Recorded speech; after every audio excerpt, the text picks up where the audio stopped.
A young Indian woman embraced Adventist teachings and was baptized, despite her father's threats to kill her. It was more than 100 years ago, and that young woman was one of the first Adventists baptized in India. Today, there are more than 1.5 million Adventists on the Indian subcontinent. Her amazing story and much more coming up next on Mission 360.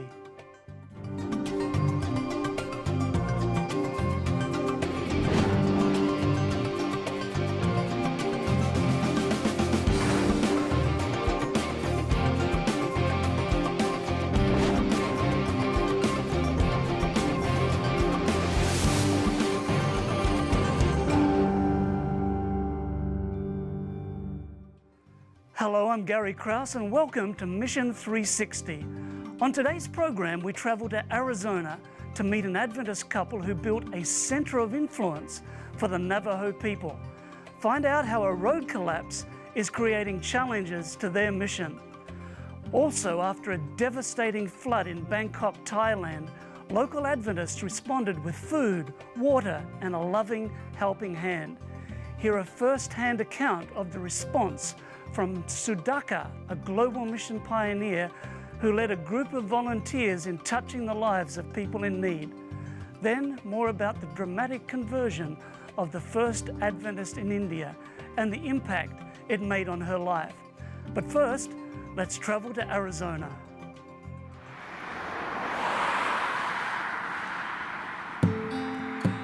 Yes, it does get cold in northern Arizona. Here in northern Arizona, there are beautiful rivers, rock formations, and people with beautiful hearts. That's cool. Meet Alan and Kelly Fowler. Several years ago, Alan, who is Navajo, returned to his home near Page, Arizona with his wife Kelly. They settled here with their family and found a mission to bring hope in Jesus to the Navajo people.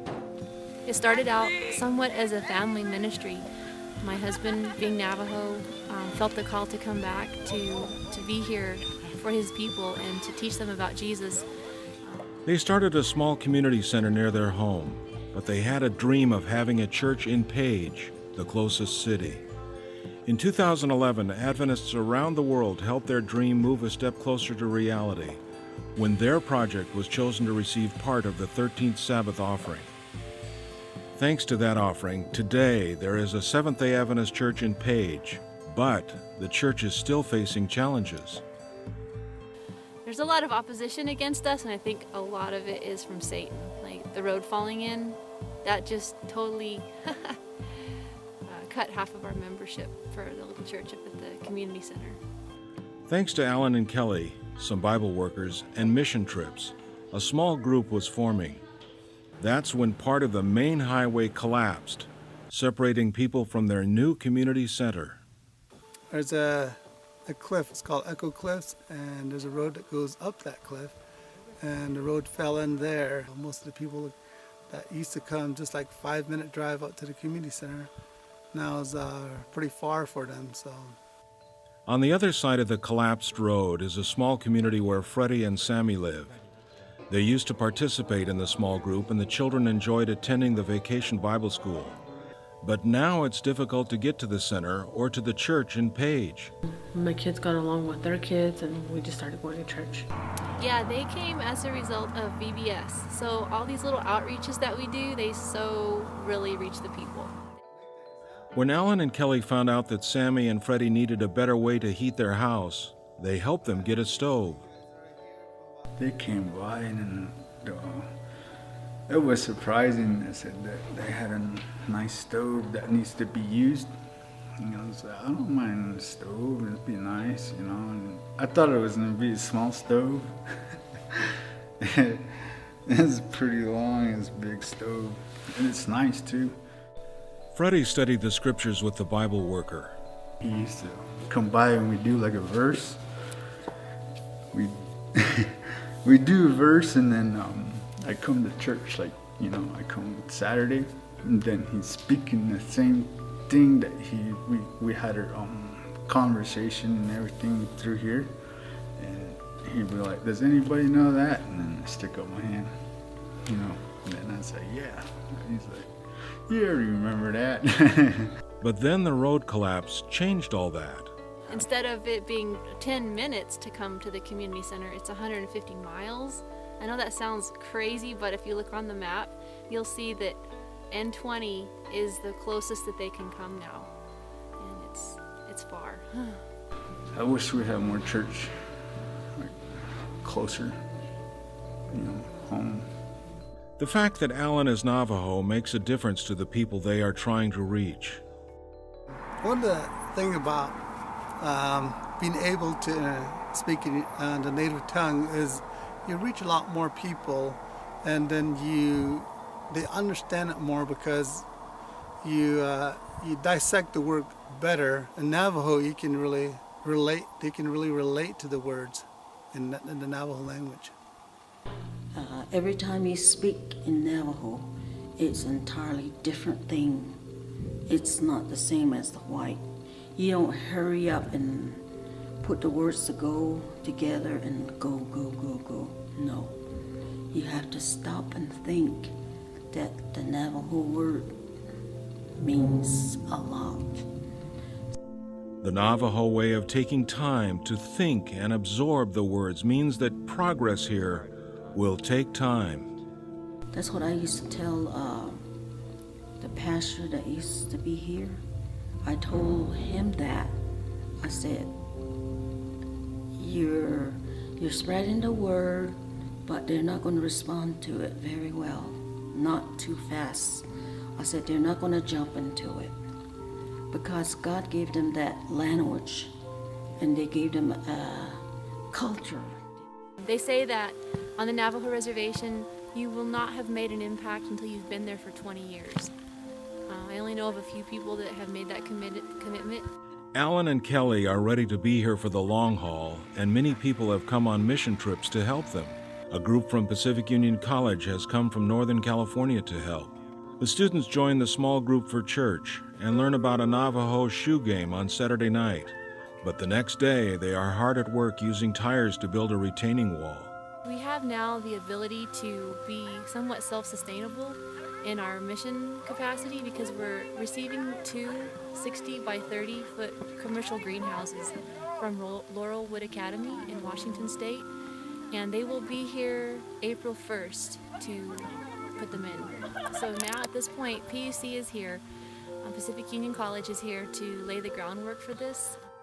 Alan and Kelly say that more help is needed. If you have a heart to come and join us here on the Navajo Reservation, pray about it, contact us, and we'll see what the Lord does. Thank you. Please pray for all those like Kelly and Alan who are involved in Native American mission work.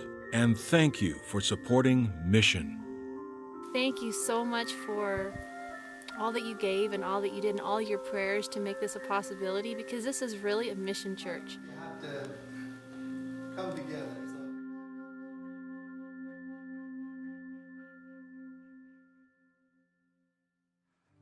Coming up next, Pastor Doug Venn, Adventist Mission Coordinator for the Southern Asia Pacific region of the world, talks with Sudhakar, a global mission pioneer, about the Adventist response to flood victims in Bangkok and how they put Christ's method into practice. Over to you, Doug. Thanks, Gary. I'm here today in Bangkok with a good friend of mine, Pastor Sudhakar Kempaiah, and he is a church planting pastor supported through your generous global mission offerings. And Sudhakar, I'm just so happy to be here again with you. And tell us, where is this church planting project, where is this project located in Bangkok that you're working at? It's located very close to our mission hospital, from 15 minutes journey. It's the place is known as Bangkok Noi. Okay, and what does Bangkok Noi mean in Thai? It's not like small Bangkok, Okay. something. All right, very good. So you're a part of, Yeah. you're in that segment of town called Little Bangkok. Yeah, little Bangkok, yeah. Okay, so what, when you first started in 2009, Nine. that's right, in 2009, what was it like as you were just starting this new church plant? What was that community like? Yeah, the community was not friendly, and they were not happy with me. they looked at me like I'm an alien here. But as the time passed by, things went well. Yeah, first the community never invited us. They're looking at us strangely, but slowly as the time passed by, they became friendly and we were able to share the word of God. Why did they treat you like an alien? I didn't know, because maybe they thought that we are here to trouble them. The reason behind, I have no idea, but certainly some people had a plan on the property where we are ministering at. So, but slowly when they came to know that we are here to help their community in language, in their health, and they liked it, and slowly they appreciate and they invite us. So now when we walk around, they are very much concerned. They ask us, how are you doing, how is your daughter, and I feel happy to be there. Right. Sudhakar, what are some other things that you are doing as a Global Mission Pioneer church planting in your community? We give Bible study and we teach English, and we also have some health and counseling, and we visit them. What are you doing practically in your community, like during the flood that happened in Bangkok? What was a practical way that you, with your church plant, were able to meet some of the community needs? In the flood time, I think all the church plants were involved in helping their own community.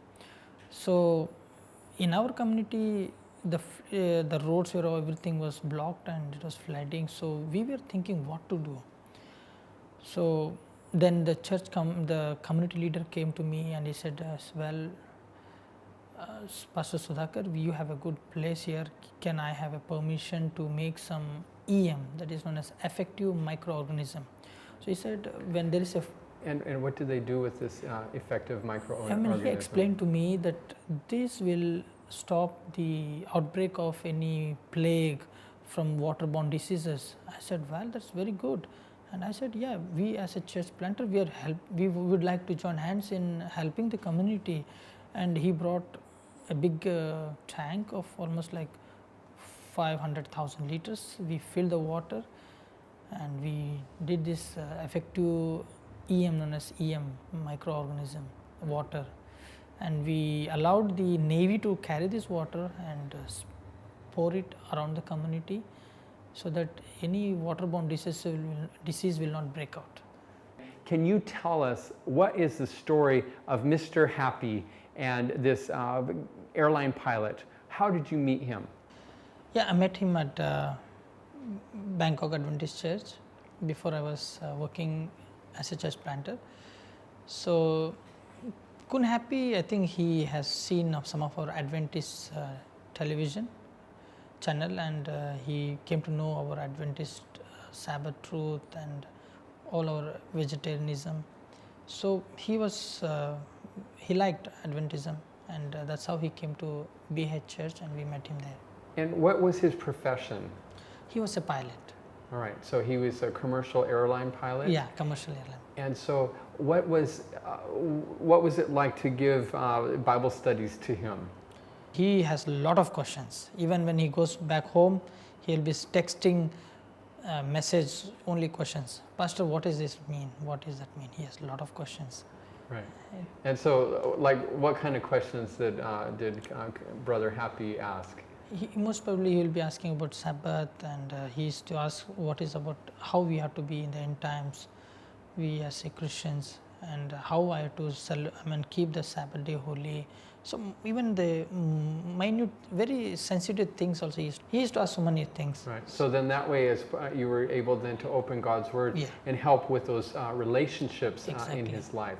Well, that's thrilling. So what happened after you studied the Bible with Brother Happy? He took me to Acts chapter, I think Acts chapter 8, where this Philip baptizing that one of the Ethiopian.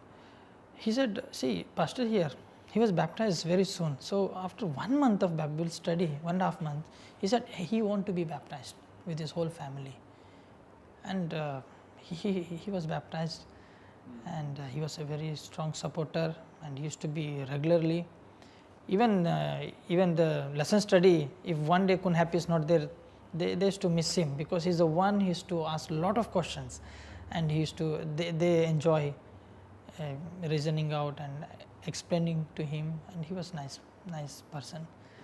Well, I know that Pastor Sudhakar, as you were on the front line helping people like Mr. Happy to meet Jesus and opening God's precious word and teaching them, what a joy that is that you have to see the people and their lives being changed, their families being changed like you just shared. And so thank you so much for your service.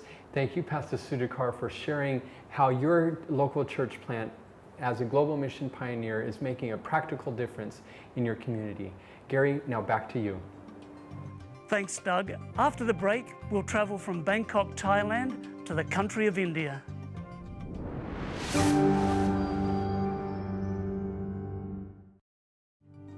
Welcome back to Mission 360. My guest is Dr. Benjamin Baker.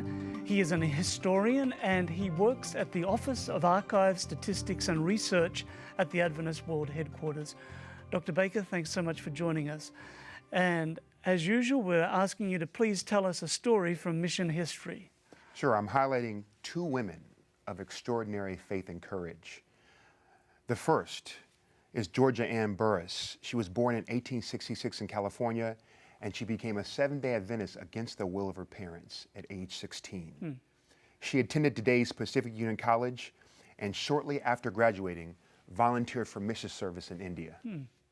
At 29 years old, she sailed to the Asian subcontinent in January 1895, and when she set foot on the bustling dock in Calcutta, she was Adventism's first full-time missionary in India.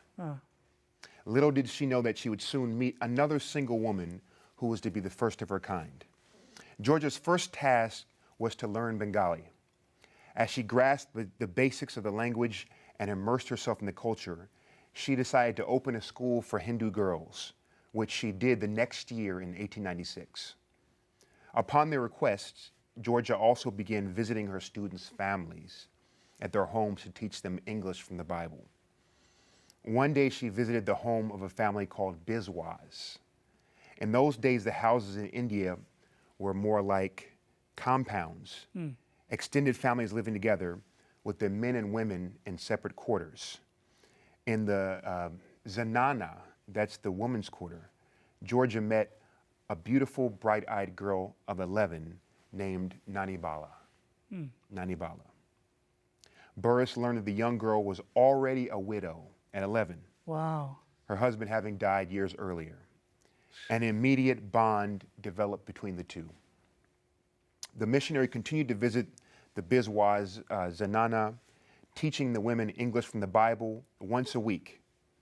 At first imperceptible, as the visits continued, Georgia could see the Word of God was taking root in Nanibala's heart.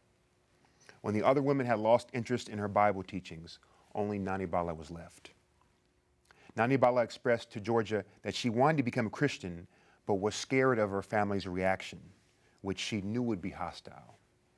Sure enough, when her father found out that Nanibala wanted to convert to Christianity, he forbade his daughter from studying with Georgia. But Georgia and Nanibala continued to have Bible studies in secret. And when Nanibala's father found out, he beat her so badly that night that she ran away to Georgia's mission house. Poor kid. To make a long story short, Nanibala returned home when her father promised to the missionaries to be tolerant and allow his daughter to practice her new faith. But when Nanibala returned home, her father grabbed her and locked her in a room in the house, swearing he'd murder her if she tried to escape and murder anyone who attempted to free her. Nanibala, at first sobbing to herself, soon dried her tears and pleaded with God not just for escape, but for the opportunity to serve her newfound Savior. It was on Sabbath, a day whose sanctity she had just recently learned of, that her prayers were answered. In those days, Gary, the homes in India were built on all four sides of an open court, forming a complete enclosure. All throughout the week, workmen had been making repairs on the Biswas' house. At quitting time on Friday evening, they had left a ladder lying in the open court of the enclosure. On Saturday, when she arose from her prayers, Nanibala looked out from her window and spotted the ladder. It was then that she knew that God had answered her prayer. At midnight, when everyone was sleeping, Nanibala made her getaway. With the assistance of a sympathetic aunt, she escaped her room and hoisted the heavy ladder against the side of the house. Nimbly climbing it, she pulled herself onto the roof, scurried across it, then leapt down to the street below. By a couple of other miracles, the courageous Nanibala ended up in front of Georgia Burris that night. She had defied family, upbringing, culture, caste, and religion for Jesus. Wow. In the coming weeks, numberless efforts were made by the Biswas family to wrench their little girls away from the Adventist mission. Her mother and grandmother came and with tears begged her to return. A rich woman from another Christian denomination, hired by the Biswases, tried to entice Nanibala with deceit, cunning words, and promises of unimaginable comforts to come back home. Her father even stationed men at the mission gates to grab Nanibala when she walked by, but all to no avail. The 11-year-old widow was baptized in 1897, the first Hindu convert to Seventh-day Adventism. Wow. Unbelievable. A widow at age 11. What courage. Do we know anything from the history books of what happened to her after that? Yes. In 1900, I believe, she sailed to the United States of America, and she became a nurse. Really? And she opened a medical clinic in Massachusetts. Wow. And the missionary who went across there, what happened to her? She continued her missionary work in India for, I think, 40 or 50 years after that. Is that right? And unexpectedly, she married a man named Burgess. So she was Georgia Burris Burgess. Oh, okay. While Nanibala took the name Burris. Oh. So Nanibala was Nanibala Burris, and Georgia Burris was Georgia Burgess. Wow. So she continued working in India for decades after that. Oh, yes. What an amazing story. Dr. Baker, thank you so much for sharing with us today. Viewers at home, what an inspirational story that we can only pray that God will give us the same sort of courage that that young woman had. If you'd like to read more stories about mission, you can go to adventistmission.org at any time. There you'll find many photos, stories, missionary blogs, inspirational stories of mission. The country of Myanmar is located between the countries of China, India, Bangladesh, Thailand, and Laos. Its coastline lies on the Bay of Bengal and the Andaman Sea. Home to more than 59 million people, it is one of the poorer nations in this division and has seen political and economic strife since its creation in 1948. The capital city, Yangon, is a bustling mixture of cars, motorbikes, and pedestrians. The majority of the people who live in Myanmar are Buddhist, and Yangon is home to the giant pagoda temple.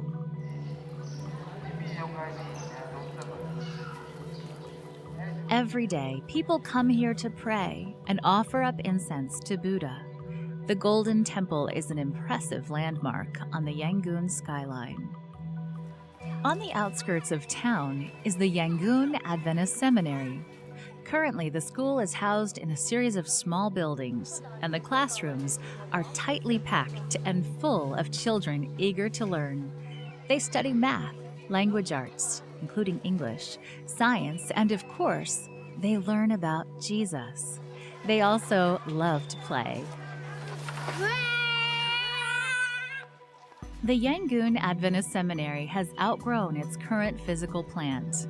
The school has more than 450 students, and there's a long waiting list of families eager to have their children attend the school.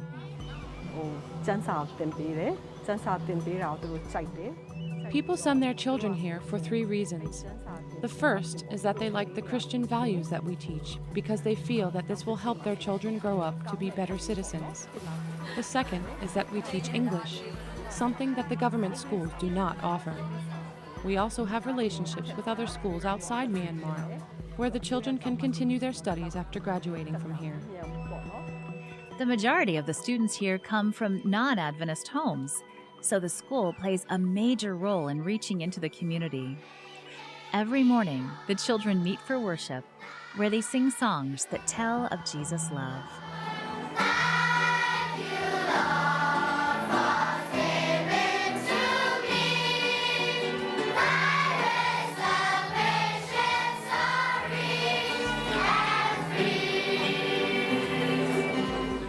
This school serves as a wonderful example of how education can be a bridge to communities that are sometimes hard to reach. Please pray for the people in Myanmar and pray for the Yangon Adventist School as it continues its role of teaching young people through Christian education. Well, I hope you've enjoyed our 360-degree look at mission around the world, from the deserts of Arizona to floods in Bangkok, from densely populated India to the unique sights of Myanmar. There are people in all these different places that are sharing God's love with those around them. If you've enjoyed hearing mission stories today, I know that you'll enjoy reading Mission 360 magazine. This magazine is full of stories and pictures of mission all around the world. And if you live in North America, just call the toll-free number on your screen, or you can visit our website at any time and ask for your free copy of Mission 360 magazine. I know that as you read these stories, you'll see how God's blessing, how He's guiding in the lives of dedicated men and women all around the world. Please continue to pray for the people and places you see here, and for the many frontline mission workers around the globe.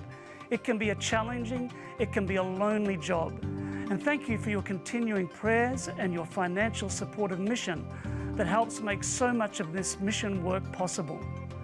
Well, thanks for joining us today. I'm Gary Krause, and I hope you can join me next time right here on Mission 360.